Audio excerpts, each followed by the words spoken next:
Hola, bienvenidos una semana más a Descubriendo Libros con José Cruz. Yo soy José Cruz y esta semana os traigo otro mega book haul de libros que coletean de mi cumpleaños, más otras adquisiciones que estaba esperando, en fin, al final por unas cosas y otras, otra vez se me han juntado otro montón de libros. Así que pues bueno, otro mega book haul os traigo y espero que este ya sea el último, porque vamos, llevo una rachica que la verdad es que me da un poco de cosilla, pero bueno, ¿qué vamos a hacer? Si se me han reunido, o sea, si se me han juntado ya varios, sé que os gusta ver las novedades, así que pues bueno, os las he traído y creo que os van a gustar, vamos, la mayoría, están muy chulos, la verdad. Bueno, la semana pasada os hablé de un libro que me regaló Diana López, mi compañera booktuber y amiga, de Philip Fracassi, un autor de terror norteamericano que nos acaba de traer Dilatando Mentes con Los Chicos del Valle, que va de posesiones, exorcismos, etcétera. Bueno, pues de Philip Fracassi aquí solamente se han publicado 3 obras, más alguna colaboración en los recopilatorios de relatos de terror, también de Dilatando Mentes, pero en principio solamente se han publicado 3 obras de Fracassi también en Dilatando Mentes. Y una de ellas es el caso de Altar, esta maravilla que cuando lo pedí no sabía que era de tamaño grandote, ¿veis? Este es un libro normal, o sea que esto es como si fuera como una especie de cómic, ¿no? El formato de un cómic, lo que es el tema de el contenido es narrativa, no es gráfico. De todas formas hay alguna imagen por ahí, pero bueno. El Altar está compuesto por 2 relatos, el que trae el nombre, y luego hay otro que se llama El destino de Nerón, que es una historia inédita también que ha incluido Fracassi en esta obra como de aniversario, ¿no? Esto es como un libro que ya publicó él hace tiempo, pero que ahora ha salido en formato grande, así como si fuera un cómic, pero bueno, ya os digo que es así de... Bueno, viene ilustrado también, como veis, y siempre, como es habitual, pues con el cuidado que trae siempre Dilatando Mentes. Aquí tenéis el simbolito de Dilatando Mentes y luego el resto ya es narrativa, aquí muy chula. Y bueno, este libro en concreto es una edición limitada de 150 ejemplares, firmada, como veis aquí, y este sería el ejemplar número 111 que pone aquí abajo, así que pues bueno, creo que es una maravilla, como os digo, ilustrado y con letra pues grandota. En fin, han hecho pues una edición especial preciosa, con tapadura, en fin, una maravilla. Y os voy a leer un poquito de qué va. Bueno, trae prólogo de Antonio Torrubia y un ensayo de John Lagan, aparte de los dos relatos de Philip Fracassi, que también incluye un posfacio de Philip Fracassi, y la cubierta y las ilustraciones interiores vienen a cargo de Luis Pérez Ochando. Bueno, esta obra fue elegida como mejor libro del año en 2016 por Horror Fiction Review, mención de honor en Best Horror of the Year, volumen 9. Cuando eres pequeño, una tarde de verano puede resultar embriagadora. Helados, juegos en el parque, amor juvenil, piscinas. Para un niño y su familia, días como esos son insuperables, casi como un sueño. Sin embargo, como cualquier sueño, las cosas pueden cambiar. Los cielos se llenan de oscuridad, los juegos se vuelven mortales, el amor se convierte en odio. Y los lugares aparentemente más seguros de nuestro mundo pueden aglutinar el mal e implosionar, haciendo trizas el sueño y a quienes están atrapados en él. Altar evoca el horror sobrenatural de los gloriosos días de McCammon y de Stephen King. Nadie está a salvo en una historia de Fracassi. Estas son palabras de Lair Barron. Incluye la historia inédita El destino de Nerón, exclusiva para esta edición especial. Así que pues bueno, esta sería la segunda de las 3 obras que he publicado Dilatando Mentes como independientes, ¿no? O sea, completas del autor. Luego ya os digo que tiene otro recopilatorio de varios autores de relatos donde hay algún relato en el que colabora Fracassi. Así que bueno, aprovechando que Diana me regaló Los Chicos del Valle, aproveché para pedirme también Altar y otro que estoy esperando, que es el tercero, y así ya completaría los 3 únicos libros que se han publicado en España en castellano de este autor de terror. Vamos, que creo que es de lo mejorcito que hay ahora mismo en el panorama del terror. Bueno, continuamos con Dilatando Mentes, otra obra de terror de otro autor no muy conocido tampoco, pero que es también muy recomendable y que también tenía ganas de que llegara aquí a España. Es un autor de Weir, es decir, que es más tipo pulp. Es un terror que, bueno, que a mí me encanta. Los que habéis nacido o os habéis educado con Creepy, con las revistas de terror Creepy, ya sabéis que el pulp de aquella época era maravilloso. En esta ocasión es un recopilatorio de relatos de este autor y se trata de Richard Gavin y nos trae En el altar del miedo. Otra obra de tapa dura de Dilatando Mentes de la línea Rara Avis. Bueno, pues este tomo, que es un poquito más grueso que el otro que os he traído, se compone de 325 páginas y también, pues bueno, tiene una letra medianita que se lee muy bien también. Y bueno, y con todo el cuidado y todas las imágenes que suelen separar los capítulos típicas de Dilatando Mentes. Y bueno, este es un recopilatorio, ya os digo, que está muy chulo. En esta colección de cuentos, Gavin nos llevará diligente y elegantemente de la mano por lo luminoso.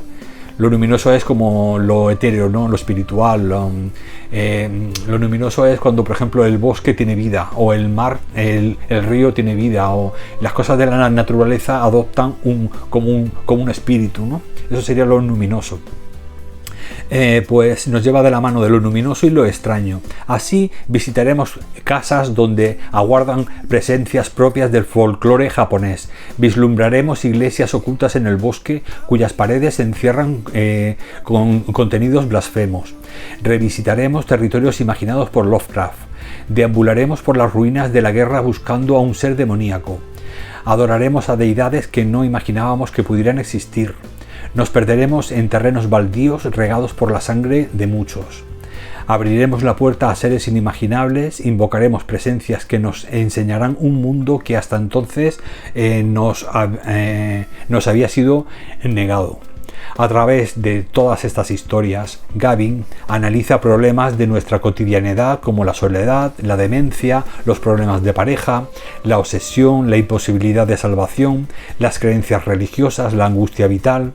Unos relatos que harán las delicias de los fans de Poe, Machen, Blackwood y Ligotti. O sea, 4 grandes. Y bueno, el prólogo y portada de Ataud, traducción de José Ángel de Dios y texto corregido por Ain. Y bueno, pues como veis, pues una maravilla, un recopilatorio de cuentos de terror del género Weir, muy pulp, en el que, pues bueno, ya como veis, todo muy sobrenatural, muy tipo Lovecraft, muy más bien tirando a horror cósmico, este típico de Lovecraft. Y bueno, de aquellos cuentos que estaban impregnados de misterio, de fantasmas, de presencias, etcétera, pero adaptado a lo cotidiano, que es lo que más me gusta del terror, ¿no? Así que, pues bueno, un recopilatorio de cuentos maravilloso de este gran autor, Richard Gavin. Bueno, esta obra que os voy a traer ahora fue una obra que me recomendó un suscriptor y que estoy muy agradecido. Vamos, no conocía ni siquiera la editorial y la verdad es que he repasado su fondo y la verdad es que tiene cositas muy interesantes. Pero sí que es cierto que de todo lo que he visto, creo que esta obra que os traigo es la que más me ha gustado de todo el fondo, que es la que precisamente me había aconsejado este suscriptor. Así que muchísimas gracias por tu recomendación. Garvey Art, creo que se llama el chico, el apodo de los comentarios. Y bueno, os traigo esta obra antes de deciros cuál es, y como me ocurrió en la semana pasada, esta obra me recuerda a uno de mis compañeros, un compañero que tiene también un canal de YouTube y se llama Luis, de Acuario TV, y que bueno, que estoy seguro de que esta obra a él le va a encantar. Luz de Acuario TV es un canal en el que nuestro compañero nos lanza unas píldoras literarias muy breves, pero muy contundentes, muy divertidas, y que cada una tiene su performance y tiene su variedad muy diferente una de la otra, y por lo tanto creo que él tiene también pues, una cierta predilección por el arte, por el surrealismo y por su originalidad, ¿no? Y también por algunas veces que he leído opiniones de él al respecto. Y es por eso que este libro me ha recordado muchísimo a Luis, de Luz de Acuario TV. Y se trata de La facción caníbal, historia del vandalismo ilustrado. Este ensayo maravilloso, voy a quitar la fajita porque es que la portada no tiene desperdicio. Este es La facción caníbal, que es una obra, ya os digo, es un ensayo que mezcla el tema de la música con el tema del arte, con el tema de las vanguardias y con el tema del crimen. Entonces, incluido, ya os digo, no solamente la relación que siempre ha habido del crimen con el arte, ¿no? Pues bueno, las letras punk, las letras más reivindicativas del rock, luego la época de los hippies, la época de la familia Manson, o sea, la relación que tenían, se retroalimentaban un poco o se expresaban de alguna forma el rock con el vandalismo, ¿no? Había veces en los que el vandalismo era justificado, por supuesto, en las luchas callejeras sociales, y otras veces pues no estaba justificado, como era pues el tema de la familia Manson, estos que estaban un poquito más para allá que para acá. Así que pues bueno, pero en este pedazo de ensayo además muy completo e ilustrado, que es maravilloso, porque es que te vienen la fotografía de los músicos, de los asesinos, de todo lo que... Aquí tenemos, por ejemplo, un mapa de todas las cosas que nos cuentan dónde estaban ubicadas. Por aquí libros de vanguardia, imágenes de directores de cine, de cantantes del rock, criminales que habían por ahí perseguidos. Es decir, es como una historia desde el punto de vista del arte, o sea la cultura musical, literaria, etcétera. Por ejemplo, aquí tenemos a los Sex Pistols con el cantante con el primer cantante. En fin, esta creo que era la máscara de un asesino que se hizo con yeso, es decir que... Y bueno, estas eran pintadas que hacían por ahí, es decir que un relato un ensayo muy original de la editorial La Felguera, editores, de la que por cierto este autor, Servando Rocha, es editor de esta editorial. Y aparte de escritor, pues ya os digo, es editor y amante del arte y de las vanguardias. Os voy a leer un poquito la sinopsis, veréis qué mezcla más interesante ya os digo, de arte, cultura, vandalismo, violencia, etc. En algún lugar, el controvertido escritor Ed Rapone afirmó que el hombre que lee debería estar intensamente vivo. El libro debería ser una bola de fuego en su mano. La facción caníbal, historia del vandalismo ilustrado, esta obra es una extensa y detallada cartografía en torno al arte, el terror y el radicalismo político. Es precisamente ese tipo de libro. Su estructura y trama lo sitúa en el terreno de los artefactos culturales. Se trata de un ensayo narrativo como si fuese una historia viva, con continuos cambios de escenarios, épocas y también protagonistas, y donde los cantantes de rock and roll parecen hablar a los grandes maestros del crimen o viceversa. Estamos en los años anteriores a la Revolución Francesa. Ahora nos vamos para atrás, es decir, va a estar picando por la historia, es decir, violencia reciente, violencia antigua en la época de la Revolución Francesa, a finales del 18. Estamos en la Revolución Francesa, concretamente en los disturbios de Gordon, los mayores en la historia de Inglaterra. William Blake, tras sumarse espontáneamente a una turba dispuesta a incendiar la ciudad, se siente eufórico. Los hechos parecen confirmar sus oscuras visiones e ideas. Un asustado Edmund Burke, de quien el autor toma su rompedora teoría de lo sublime para situar el origen del terror moderno, se ve obligado a desenvainar su espada para así poder escapar. Londres está en llamas y el cantante Joe Strummer, ahora nos vamos a los años 80, pone su banda sonora. que eran las luchas contra la Thatcher, todo el tema del neoliberalismo, cuando surgió el neoliberalismo en Inglaterra, y estaba pues desmantelando toda la sanidad, la educación pública, etcétera. Londres está en llamas y el cantante Joe Strummer pone la banda sonora. Tiempo después, el célebre Thomas de Quincey advertirá de la existencia de unas particulares sociedades integradas por artistas del crimen. Sociedad para la promoción del asesinato, la supresión de la virtud o el fomento del vicio, entre otras. A partir de ahí desfilan movimientos de vanguardias, dadaístas, surrealistas y situacionistas, junto a revolucionarios jacobinos, punks, asesinos en serie, sociedades secretas o sectas apocalípticas. Siguiendo al poeta Yeats, la historia narra todas y cada una de esas bellezas terribles, al mismo tiempo que lanza al lector la pregunta de si acaso el atentado contra las Torres Gemelas de Nueva York no fue un magnífico espectáculo audiovisual, la obra de arte total. La facción caníbal, historia del vandalismo ilustrado, describe la fascinación del arte por el crimen, donde Lord George Gordon o Walter Benjamin, Robespierre o Malcolm McLaren, Saint-Just o Guy Debord, las sesiones nocturnas de los clandestinos Club del Fuego Infernal o los crímenes de Jack el Destripador funcionan como pasadizos históricos, túneles para bandidos y forajidos, lugares para el contrabando. Así que, pues bueno, como veis, este creo que era también, el pinta este que veis aquí, creo que era también un asesino o algo de eso, que se vestía de mujer. Así que, pues bueno, ya os digo que creo que es un ensayo muy, muy novedoso, y bueno, agradecer a este suscriptor que me lo recomendó, porque la verdad es que es una joya, ¿eh? Yo esto no lo había visto nunca, y creo que bueno, que es una forma, con la excusa del crimen y del vandalismo, etcétera, es también una excusa para hacer una radiografía de la historia, tanto antigua, desde la Revolución Francesa hasta nuestros días, y que bueno, que creo que va a aportar muchos datos y lo va a hacer desde un punto de vista muy, muy original.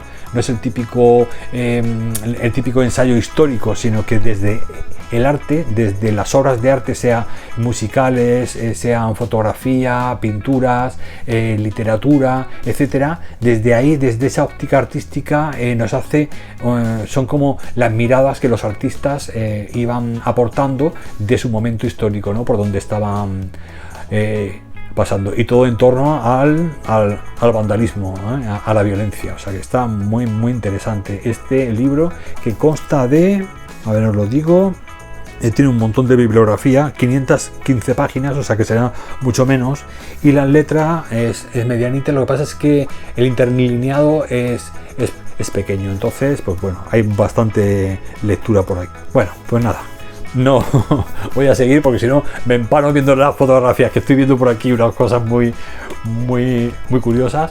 Bueno, la lectura actual ahora mismo es una lectura de novela negra de una escritora malaya, y su protagonista es un detective de Singapur. Es decir, antes Singapur y Malasia estaban juntas cuando era colonia inglesa, pero después de irse los ingleses, Singapur se separó de Malasia y se quedó una islita con la capital, Singapur, y muchas ciudades, y arriba toda la parte del norte era Malasia.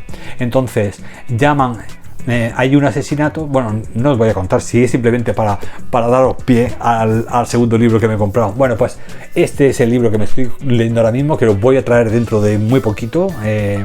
Os voy a reseñar este libro dentro de un especial de novela negra, y se llama un peculiar asesinato malayo. Bueno, os hablo de este porque la autora, Samini Flynn, que creo que tenía foto por aquí, pero no sé si no, pues no sé dónde la he visto, pero bueno. Pues bueno, esta autora tuvo mucho éxito con este libro, que además me está encantando, y entonces incluso voy pues menos de la mitad y ya he tenido que pillarme el siguiente antes de que se descatalogue, con las mismas aventuras del detective este gordote con el turbante Sikh, porque es de la religión Sikh, y que está investigando. Aquí nos vamos a Bali, que es el siguiente, y este en Malasia. Entonces, bueno, es de la misma serie, este es el primero y este es el segundo que publicó la autora.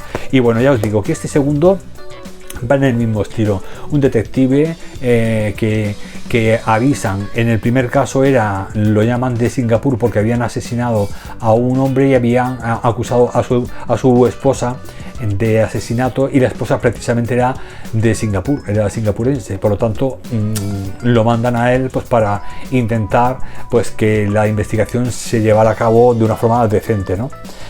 Sabéis que bueno, que Singapur es un poco más rica que Malasia, y por lo tanto es como si no se fiaran mucho de las investigaciones de los malayos. Así que está muy gracioso, me está encantando, me está gustando mucho. Ya os digo, ya me tuve que coger el siguiente, que parece ser que el mismo protagonista ahora lo llaman de Bali y tiene que trasladarse a Bali.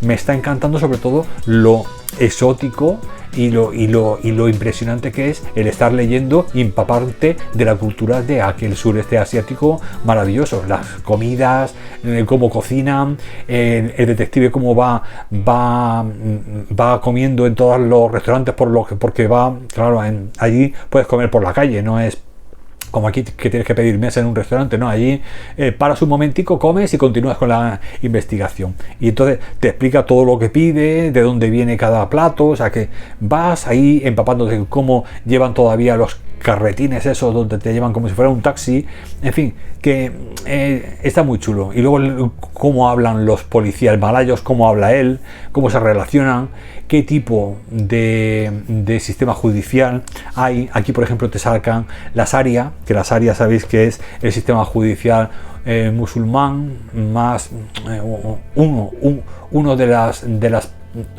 una como de las escuelas, ¿no? del Islam, quizá un poco más ortodoxas, más radicales, y bueno, y está muy interesante el saber la custodia de los hijos, las herencias, cómo funciona mediante la Sharia.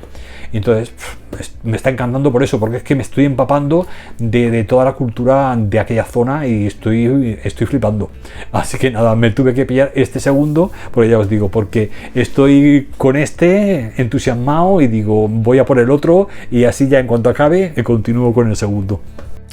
Ahora os traigo una joya de Corea del Sur, editada por la maravillosa Godal, y se trata de Afuera es verano, de Kim Ae-ran. Bueno, pues esta novela también es de narrativa contemporánea y me ha encantado su premisa. En qué se basa, ¿no?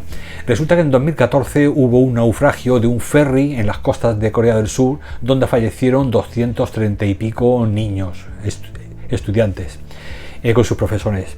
Y bueno, aquello fue un golpe para el país, fue un golpe absoluto. Ya os digo, se ve que era algún colegio o algo que iba en el ferry, y bueno, aquello se hundió. Y entonces este libro así finito está compuesto por muchas formas de llevar el duelo de aquel caso, ¿no? Cada familia, cómo tuvo que pasarlo, y cómo para cada persona, para cada familia, el duelo se transformaba de una cosa a otra, ¿no? Unas veces lo cogían como incredulidad, otros directamente era el fin de la vida de los padres o de los familiares cercanos, etcétera. Es decir, que es un libro de duelo, basado en una historia real, en un hecho real que ya os digo que aconteció en aquella época, y que bueno, que creo que cuando ocurren estas cosas tan dramáticas en las familias, y también se hace extensivo por supuesto a un país, porque fue un acontecimiento que afectó a la sociedad, me interesa muchísimo ver cuando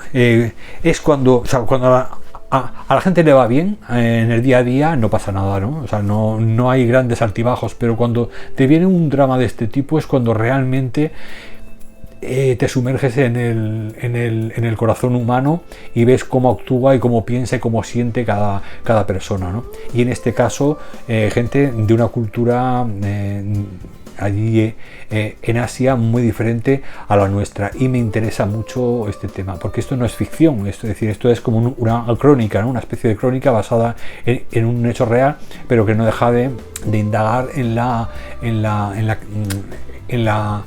el interior humano, ¿no? Entonces, pues creo que en ese sentido va a ser muy interesante. Voy a leer un poquito la sinopsis. En la mañana del 16 de abril de 2014, el ferry Seúl se hundió frente a la costa de la isla de Jundo. Entre las muchísimas víctimas de aquel naufragio había 12 profesores y 230 estudiantes de secundaria de un instituto cercano a Seúl, en viaje de estudios. Esta tragedia conmovió a la sociedad coreana, sobre todo cuando se supo que las causas del accidente fueron la sobrecarga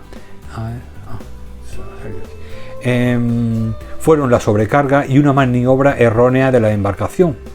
Además, la investigación puso al descubierto una serie de negligencias inadmisibles en el retraso de las maniobras de salvamento y toda una trama de corrupción alrededor de los permisos y las condiciones de navegación del ferry. Es decir, que se ve que había ahí detrás cosas también. El escándalo fue tan colosal que salpicó al gobierno, dimitió el primer ministro y el Estado tuvo que indemnizar a las víctimas. En Corea del Sur, este naufragio es todavía hoy una herida abierta. Cuando en 2018 Kim Ae-ran, esta autora, es esta chica de aquí, bueno, pues cuando Kim Ae-ran vino a España a presentar los magníficos cuentos de Corre Papá Corre, que fue un libro anterior a este, nos contó que a raíz del accidente de Seúl, se llama, o sea, un poco diferente, Seúl, su visión del mundo había cambiado y su escritura se había vuelto más reflexiva, más triste, más existencial. Afuera es verano, esta obra fue escrita en 2017 y debemos leer estos cuentos como una respuesta al duelo y a las incertidumbres provocadas por aquella tragedia. Son 7 historias, 7 baladas elegíacas sobre la desolación de la pérdida y su constante amenaza, escritas con el minimalismo sentimental de Carver y la minuciosidad de Alice Munro. En el universo urbano de Kim Ae-ran, la verdad del capitalismo se cierne sobre las verdades emocionales y no hay hogar sin intemperie. Así que pues bueno, creo que va a ser, ya os digo, además pues una crítica de cómo a veces en el afán de beneficios, ¿no? Imagino por no llevar un control, pues bueno, pueden ocurrir desgracias de este tipo y bueno, es una crítica también pues a la forma de actuar del gobierno de aquella época. Así que bueno, me parece, ya os digo, una crónica, también un ahondar, ¿no?, en la personalidad y en el duelo de las personas de los afectados de aquel suceso, y creo que va a estar muy, muy bonito y muy interesante. Quizá seguramente muy duro, pero bueno, creo que es la mejor manera, ya os digo, de llegar a los sentimientos y a la forma de entender ese duelo de una cultura muy diferente a la nuestra. Bueno, ayer fui a la feria del libro de mi pequeña población. Había ido ya el mes pasado a la de la ciudad, ¿no? La ciudad más grande, ¿no? Pero yo en mi pueblecillo, pues vino esta semana pasada. Y bueno, y ayer fui, ya os digo, y conocí a una autora. Creo que la chica es madrileña. Espérate, os lo voy a ver si lo ponen por aquí. No ponen de dónde es. Pero bueno, es socióloga como yo y la vi allí apartadita. O sea, la feria muy, muy triste, muy escueta, como siempre. Siempre había, pues, hay siempre una caseta de segunda mano, que es medio en medio, y luego había pues las otras, que son todo pues de libros nuevos, muy comerciales la mayoría. Bueno, pues de las dos de segunda mano había una que eran carísimos los libros. Digo, este hombre no va a vender unos libros de segunda mano desde 15 a 25 euros. Digo, me parece a mí que va a ser que no. Y habían unos que eran súper cutres a 8 euros. Es decir, de esos que no vale ni en el Read, vamos, ni te los cogen en el Read, o sea que fatal. Y ya os digo, y la otra de segunda mano no había nada. Así que al final acabé comprando dos nuevos, que es, bueno, dos nuevos que os voy a presentar ahora, y este que es el de la chica esta que era autora, estaba ahí con su mesita, y vi que era de novela histórica y nada, me acerqué ahí a saludarla y a interesarme por su libro, y al final pues nada, se lo compré a la chica, me lo dedicó con mucha amabilidad, y se trata pues de Cristina Pernas, y que nos ha traído este libro. Ya ha escrito muchos libros y este es el de Me voy pero no muero, de Cristina Pernas, y ya os digo que está es una novela histórica situada en Portugal, y bueno, en la época del 18 me parece, y entonces a mí me gusta siempre todo lo que sea tema de novela histórica. Era esta chica de aquí, como veis. Bueno, pues es socióloga especializada en comunicación, recursos humanos y formación, madre a tiempo completo y escritora por vocación. Un refugio para mí, el de la escritura, con el que me topé sin buscarlo y sin el que no sabría vivir. Comencé tímidamente mi andadura literaria con la biología de Las lunas de Rona y Te presto mi voz, novela ganadora del 4º premio Somnium de ciencia ficción y fantasía, pero fue que conseguí llegar a un público mayor con Vistiendo a Laura, novela ambientada en la Guerra Civil Española, y Como viento de una tierra extraña, basada en el testimonio real de un soldado español que luchó en la tercera de las guerras cubanas de independencia.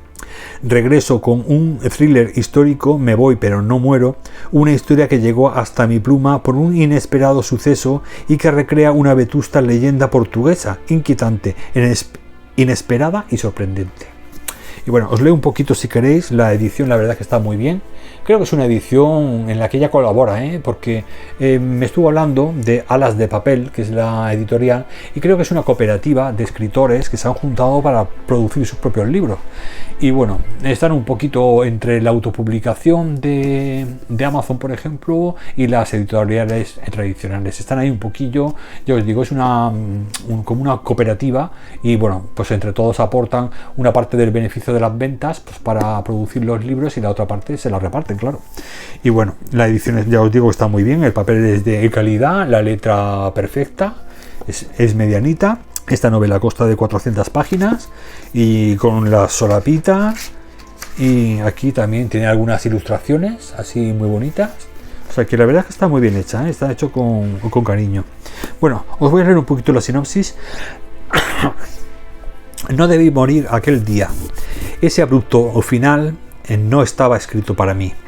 Así comienza Me voy, pero no muero. Inquietante novela que transportará al lector al alto alentejo portugués del siglo XVI. Había dicho 18, perdón, 16. Catarina, una joven huérfana, llega a la ciudad de Évora, encrucijada de caminos en la que aprenderá con letras de sangre y fuego lo que es malvivir siendo mujer y pobre, ya que la necesidad, como otros vicios, siempre va acompañada de muchos males. Acogida en casa de su tía Filipa, experimentará un ígneo despertar y conocerá el amor, pero también la oscuridad del alma humana. Siendo acreedora de una cruel venganza alimentada por abyectos secretos familiares, en años salpicados por un devastador brote de peste bubónica, contrabando en la raya, hermandades ancestrales, intrigas políticas por la sucesión del trono portugués y por la alargada sombra del Santo Tribunal de la Inquisición. 4 siglos más tarde, el lector se adentrará también en la historia de Nela, una joven que sufrirá un devastador accidente que borrará todos sus recuerdos.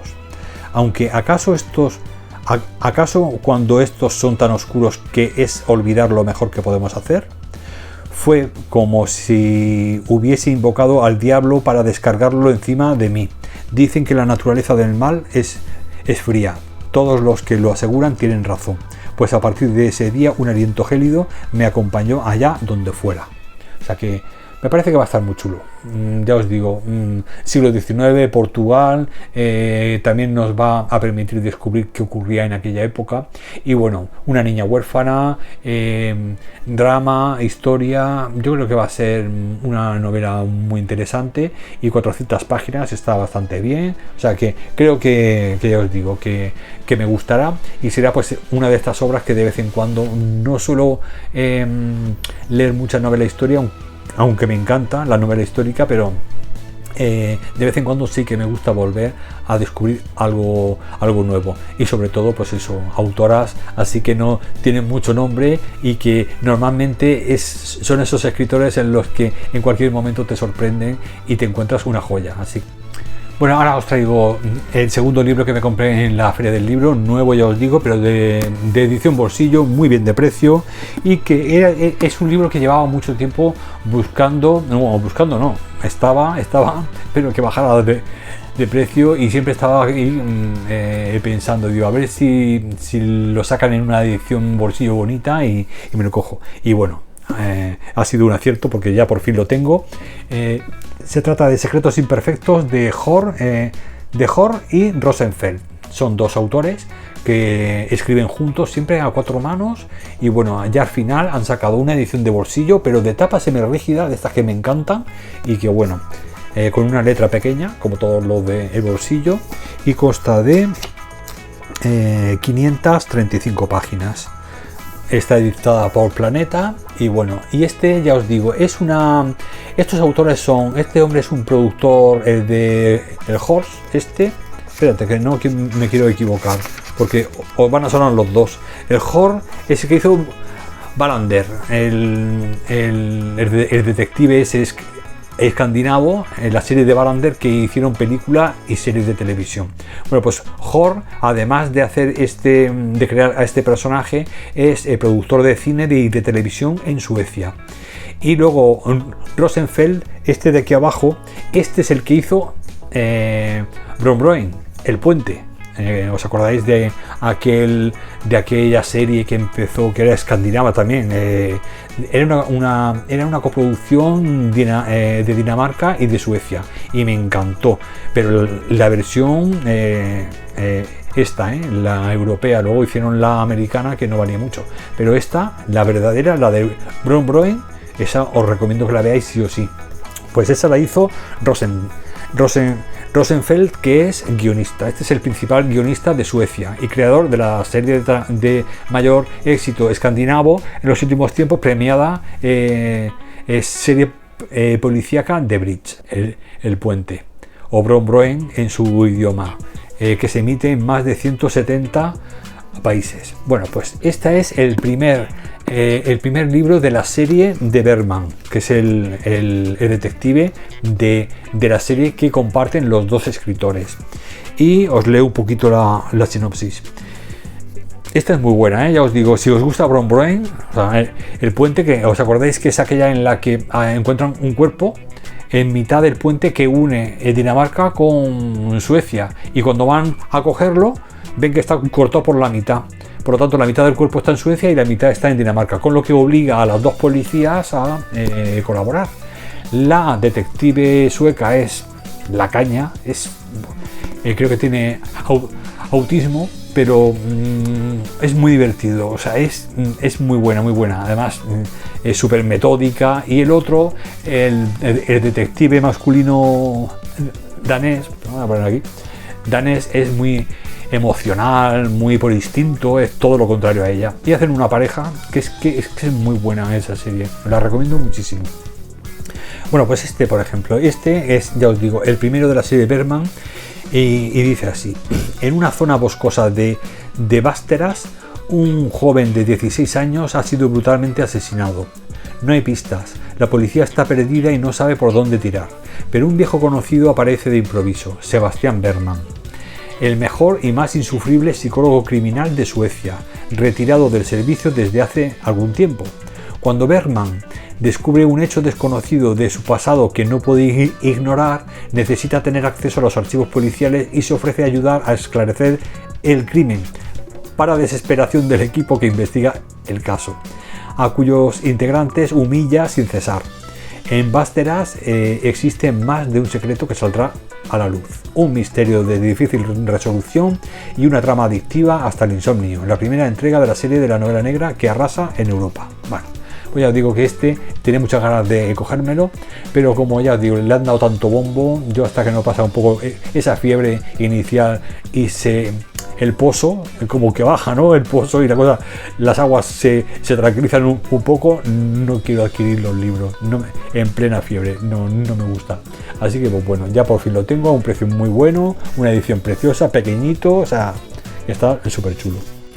Bueno, el penúltimo libro que os traigo es un ensayo, el típico, o sea, en fin, el que todo el mundo tiene ya y que yo, igual que os he dicho con el otro, me esperaba a que se tranquilizara un poco la locura, y se trata de El infinito en un junco de Irene Vallejo. Pues bueno, ¿qué os voy a contar? No voy a contar mucho de esto porque ya sabéis que es un ensayo precioso.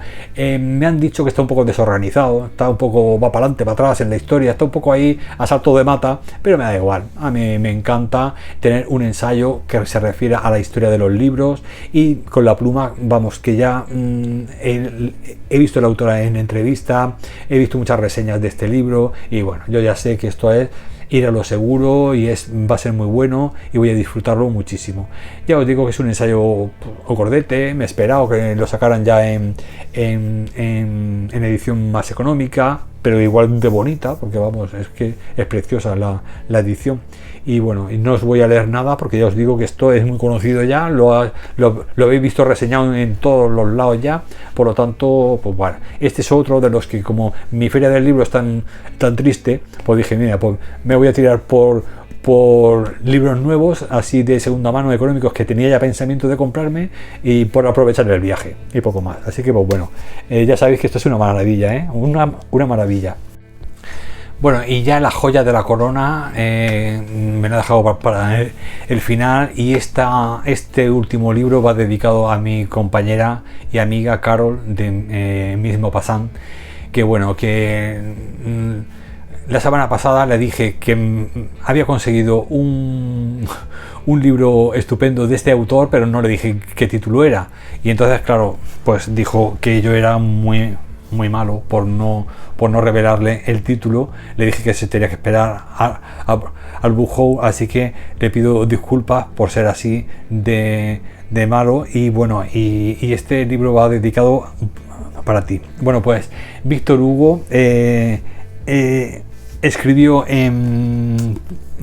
durante su exilio en la isla de Gerseni, en el archipiélago de islas del Canal, por la que siempre sintió afecto, admirando la apacibilidad de sus habitantes y la tranquilidad de sus parajes.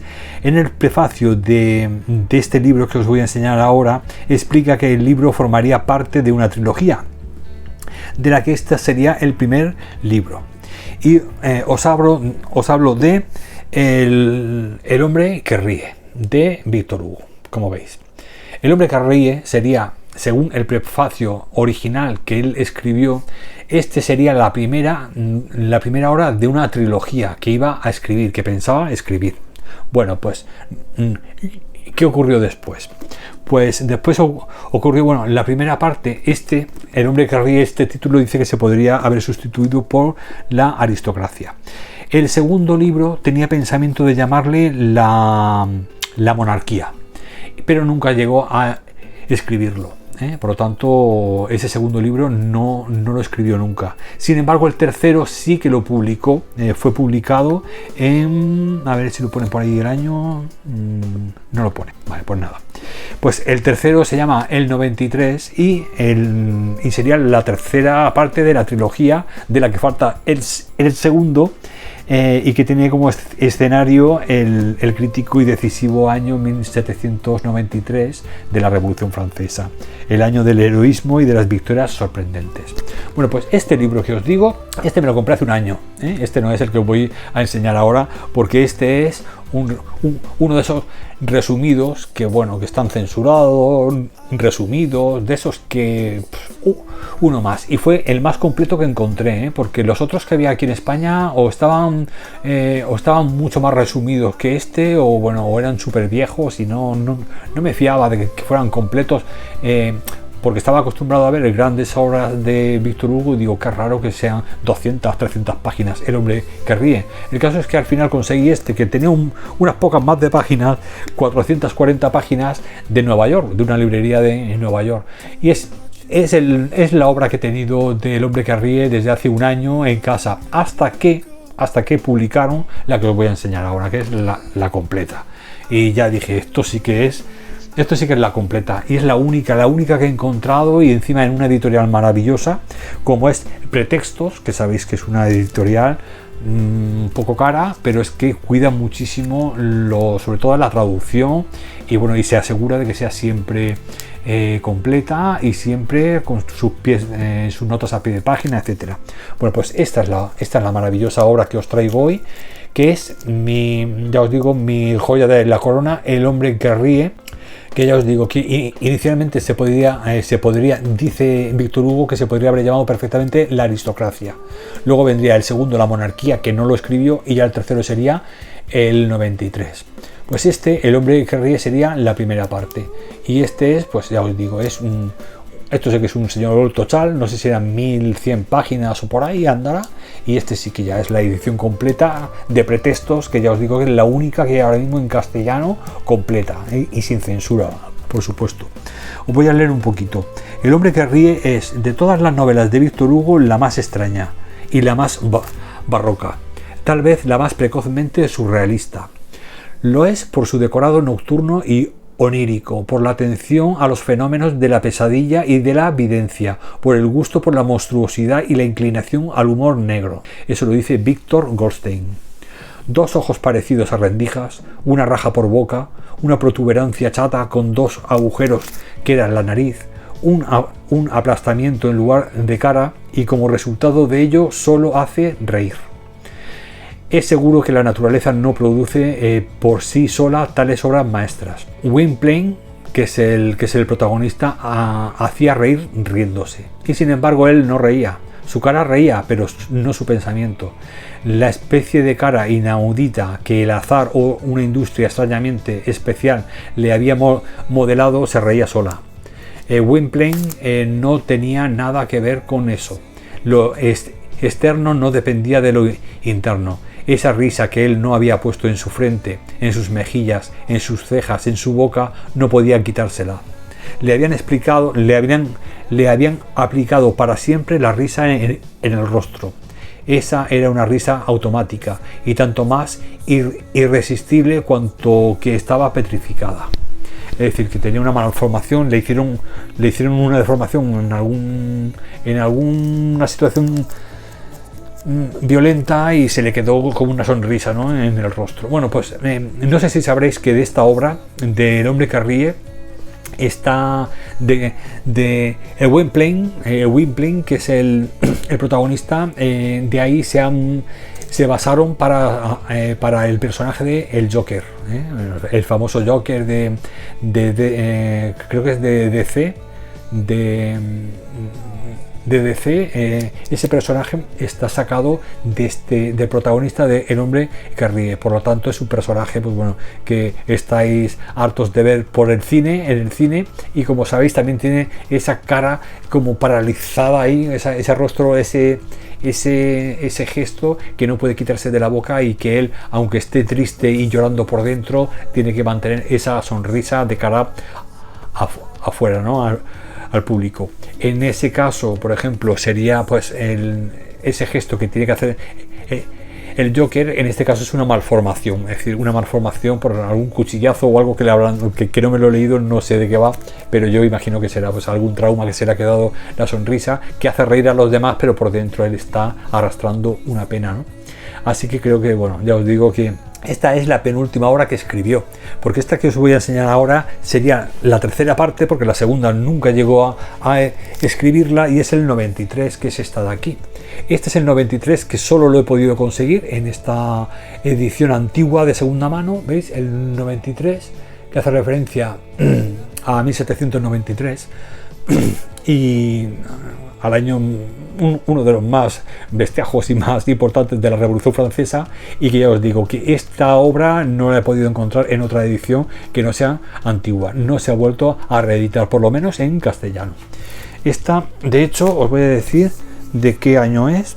Esta, ya os digo, si la encontráis, aunque sea así, mirad qué bonito, viene ilustrada también. Esta es de Círculo de Amigos de la Historia.